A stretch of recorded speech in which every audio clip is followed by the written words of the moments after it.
Salam sejahtera. Pagi ni saya dirujuk sebuah lampu solar 800 watt. Okey, ni lampu baru Pemilik bagi tahu saya baru beli. Tetapi bila disambung kepada panel solar, lampu merah di dalam ni berkelip.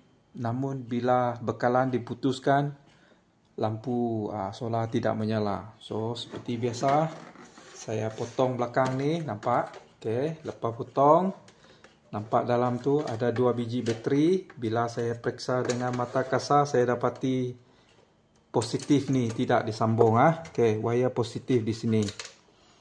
Dan dia putus Saya sambung, dia menyala. Nampak tu? Saya sambung lagi.